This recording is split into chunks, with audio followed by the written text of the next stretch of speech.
ಅವ್ರಿಗೆ ಕೆಳಗಡೆ ಹೊಡಿಬೇಕು, ಅಂಡು ಹೊಡಿಬೇಕು.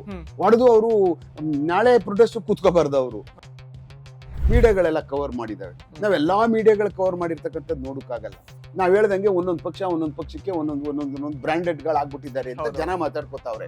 ಅದ್ರ ಪ್ರಕಾರನೇ ಈ ಟಿವಿ ನೋಡಿದ್ರೆ ಅವ್ರೇ ಒಂಥರ, ಇವ್ರು ಹೇಳಿದ್ರೆ ಈ ಟಿವಿ ನೋಡಿದ್ರೆ ಇವ್ರ ಪರ, ಇನ್ನೊಂದು ಟಿವಿ ನೋಡಿದ್ರೆ ಇನ್ನೊಂದು ಯಾವ್ದೋ ಪರ.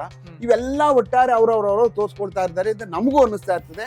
ಅದು ಮಾಡ್ತಾರೋ ಮಾಡೋಲ್ಲೋ ನಮ್ಗೆ ಗೊತ್ತಿಲ್ಲ. ಆದ್ರೆ ಅಲ್ಲಿ ನಡೀತಕ್ಕಂಥ ಹಿಂಸಾತ್ಮಕವಾಗಿ ಏನು ಪ್ರಾರಂಭ ಆಯಿತು, ಪೊಲೀಸರುಗಳಿಗೆ ಅಸಾಲ್ಟು, ತಳ್ಳುವಂಥದ್ದು, ನೂಕುವಂಥದ್ದು, ಬ್ಯಾರಿಕೇಡ್ಗಳನ್ನ ನೂಕೊಂಡು ಬರೋ ಪ್ರಾರಂಭ ಆದಾಗಲೇ ಅವರು ಇದಕ್ಕೆ ಅವರು ಸಂಸತ್ ಭವನ್ ಕಡೆಗೆ ಹೋಗೋದಕ್ಕೆ ಅವ್ರ ಇಂಟೆನ್ಷನ್ ಇದೆ ಅನ್ನುವಂಥ ಸಮಯದಲ್ಲೇ ಅದನ್ನ ತಡೆಯುವಂಥ ಕೆಲಸ ನಮ್ದು. ಒಂದು ವೇಳೆ ಅದನ್ನ ಹತ್ತು ಬರ್ತಕ್ಕಂಥವ್ರಿಗಾದಾಗ ನಾವು ಇಮ್ಮಿಡಿಯೇಟ್ ಆಗಿ ನುಗ್ತಾರೆ ಅಂತ ತೀರ್ಮಾನ ತಗೊಂಡು ಅವ್ರಗಳಿಗೆ ಟಿಯರ್ ಗ್ಯಾಸ್ ಹಾಕಿ ಅವ್ರನ್ನ ಖಾಲಿ ಮಾಡಿಸುವಂಥದ್ದು. ಅದಕ್ಕೂ ಜಗ್ಗಿಲ್ಲ ಅಂತಂದ್ರೆ ನಾವು ನಮ್ಮ ಲಾಠಿಗಳನ್ನ ಪ್ರಯೋಗ ಮಾಡಬೇಕು. ಅದು ಬುರುಡೆ ಹೊಡೆದಾಕ್ಬಾರ್ದು, ಅವ್ರಿಗೆ ಕೆಳಗಡೆ ಹೊಡಿಬೇಕು, ಅಂಡು ಹೊಡಿಬೇಕು.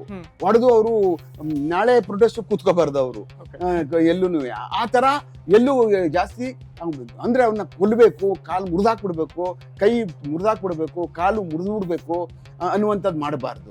ನಮ್ಮ ಇಂಟೆನ್ಷನ್ ಏನು, ಹಂಗ್ ಮಾಡ್ಬೇಕು ಅಂದ ತಕ್ಷಣನೇ ಒಟ್ಟಿಗೆ ಪೊಲೀಸರುಗಳು ಸೈನಿಕರ ತರ ಸೇರ್ಕೋಬೇಕು.